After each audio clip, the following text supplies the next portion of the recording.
제28장 악의 길에 5화.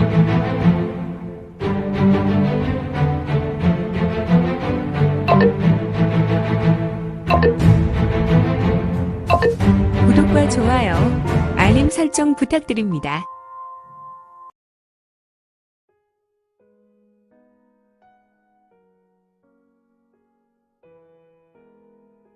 제28장 악의 길에 5화.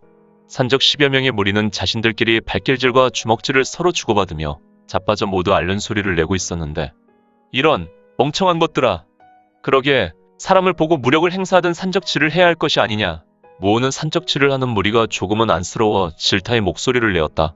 그의 눈에는 이들이 양민으로 보였고, 그동안 중원은 오랜 가뭄과 전쟁과 기근 때문에 이들이 이런 생업에 나섰다는 예상이었다. 저희는 그저 죽을 죄를 지었습니다. 역시 장비 수염을 하는 자가 말했다. 거기 있는 허름한 옷을 입고 있는 녀석, 너는 장비 수염이 멋지구나. 얼굴은 장수인데 하는 짓은 동네 양아치보다 못하니 애석하구나. 그래, 내 이름은 어떻게 되느냐? 이거는 비록 평범한 진생천의 얼굴을 하고 있었지만 미소를 머금고 환한 얼굴을 하고 물었다. 비록 진생천의 얼굴이 잘생긴 얼굴은 아니었지만 장비 수염을 한 사람은 미소를 짓고 있는 진생천의 얼굴을 보며 최소한 위험한 순간은 넘어갔다고 확신하였고, 그는 조금 멍청한 모습에 머리를 긁으며 말한다. 장저입니다. 허허, 이름이? 네, 태어날 때는 제법 우람한 아이라고 비라는 이름을 부모로부터 받았습니다. 그러나 동생들이 태어난 후 동생들보다 많이 먹고 때로는 동생들의 먹을 것까지도 뺏어 먹는다고 저를 돼지라 불렀습니다. 썩을, 그래도 그렇지 어떻게 아들의 이름을 저라고 지을 수가. 아무튼 저를 사람들은 저라고 부릅니다. 아주 동네 자기들 집에서 키우는 돼지 취급을 합니다. 저라. 정조야, 너는 이들보다 나이가 많은 것 같은데 맞느냐? 아닙니다. 물론 이들보다 나이가 많기는 하지만 이들과 나는 나이 또래가 거의 비슷한 20대 후반입니다. 헐, 뭐라. 너희들이 나보다 나이가 어리단 말이야? 그런데 어찌 너희들 나이가 50이나 돼 보이지? 장비 수염을 한 인물들은 무호를 보았다. 비록 무호가 삿갓을 쓰고 있었지만 아무리 봐도 무호는 어린 동자로 보였고, 나이가 많아봐야 한 13, 14세로 보였기 때문에 장비 수염을 한 저란 친구는 무호를 어이없는 얼굴로 보고 있었다. 이런 표정으로 무호를 보니까 무호는 조금 인상을 쓰며 말한다. 허, 녀석 봐라. 나는 비록 너희보다 참으로 어린아이처럼 보여도 나의 나이는 40대니까 그런 어이없는 눈으로 보지 마라. 두 눈을 파버릴 수도 있다. 무호가 말했지만 산적 무리는 믿지 못하는 얼굴을 여전히 하고 있었다.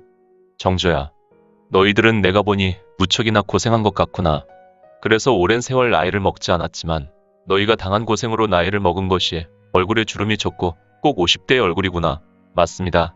대엽, 저희는 비록 나이가 20대 중반에서 후반이지만 사실 저희는 고향에서 피죽도 못 먹고 도망쳐 나온 젊은이들입니다. 물론 가족과 함께 중원을 정처 없이 떠돌다가 이곳 산양현의 자리를 잡고 관도대로가 아닌 이 산길을 이용하여 하남에서 호북으로 넘어가는 자들을 상대로 통행세를 받고 있었습니다. 말은 아름답구나. 통행세라. 네, 저희는 사실 이곳에 자리한 지 얼마 되지 않았습니다. 그래? 너희는 이곳에 온 지 얼마나 되었느냐? 네, 그것이. 이거는 장저라는 인물에게 질문을 하고 산적 무리의 모습을 둘러보았다. 그들은 정말 엉망이었다. 이건을 종전에 만났을 때 이들은 며칠을 굶었는지 얼굴이 초췌했고, 이들이 입고 있는 옷들은 수일간 빨지 않았는지 가죽옷들은 모두 빛발해 있었으며 여러 군데 옷들이 찢어져 있어서 조금 너덜너덜한 부분도 있었다. 지금은 그나마 얼굴은 서로 치고받고 해서 피를 흘리고 있거나 퉁퉁 부은 것이 또한 오랜 기간 씻지 않아서 이들은 상거지가 맞았다. 또한 이들은 초췌함과 꼬질꼬질한 얼굴이 더욱 비참한 모습이었으니, 네, 저희는 고향을 도망쳐 나왔고 3개월 동쪽으로 계속 움직였으니 이곳에 자리를 마련한 지는 딱 한 달이 되어갑니다. 이곳은 비록 가을이 완연하였지만 저희가 떠나온 곳보다 조금 따뜻합니다. 저희 고향은 좀 춥지만 말입니다. 그래, 그러면 너희 고향이 어디인데? 고향을 도망쳐 나왔다고 이야기하는 것이지? 아, 저희는 사천성에서 피난을 왔습니다. 물론 저희 고향은 사천 중심은 아니었고요. 바로 사천성과 호북과 섬서성의 경계에 있었습니다. 여기서 조금은 거리가 있구나.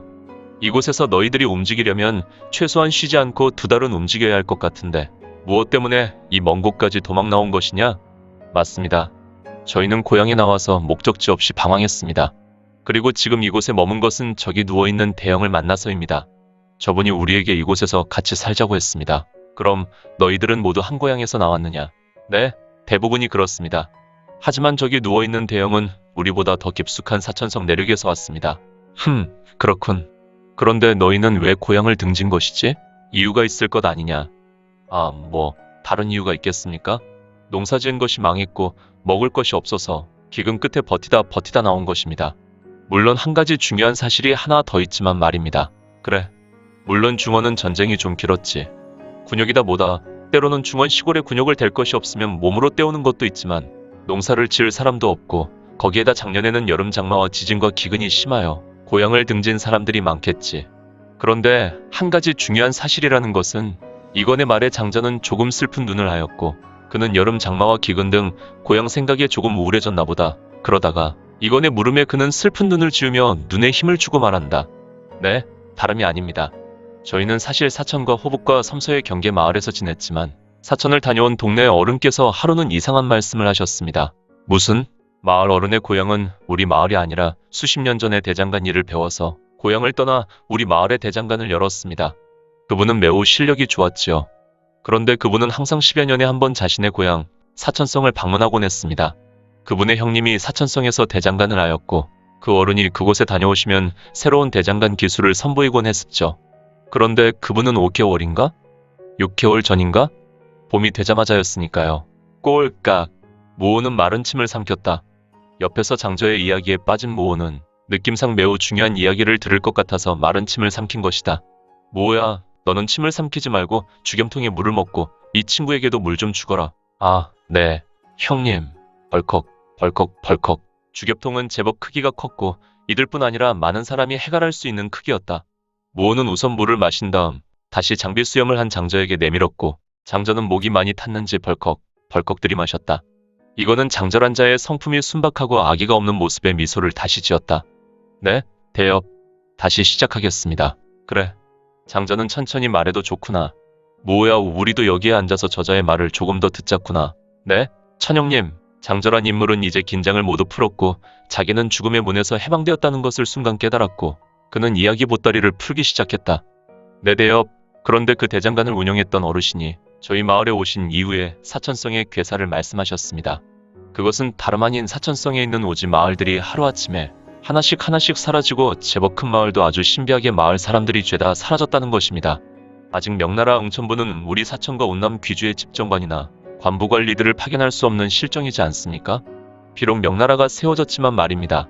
그래서 과거 원나라 관리들은 부임지를 버리고 도망했거나 아주 눌러앉아 탕과놀이가 되어 백성과 마을이 사라지는 것에는 관심 없고 수수방관하고 있습니다. 오직 자신과 자신의 가족들만 안전하면 된다고 생각하며 자리보전하고 있지요. 아무튼 저희는 이 괴사를 약간 조사하였고 사천지방에서 들려오는 정보로 사천과 운남과 귀주에 이런 의문의 마을 실종 사건이 비일비재하다는 것을 알게 되었습니다. 정말 중요한 것이 이 사건은 점점 서쪽 마을로 전가된다는 사실로 고향을 떠날 수밖에 없었습니다. 허허. 형님, 아주 사천지방이 사달이 났나 봅니다. 모두 그렇게 생각하는구나. 생각했던 것보다 아주 심각한 것 같구나. 대엽. 물론 저희가 고향 마을을 등진 것은 농사에 대한 흉작도 한몫했고 또한 군역에 대한 부담도 컸습니다. 이들 탕과놀이는 바로 한족이지만 같은 한족을 못 잡아먹어 안달이 났습니다. 옆 마을 고려인 관리는 원나라 황제가 세웠지만 그는 인의성실로 백성과 양민을 돌아보는데 저희 마을 관부는 아주 완벽히 썩어 문드러졌습니다. 그래, 고충이 심했구나. 아, 네. 장저는 조금 울분에 못 이겨 말했고 이거는 그러한 장저의 말에 10분 공감이 갔으니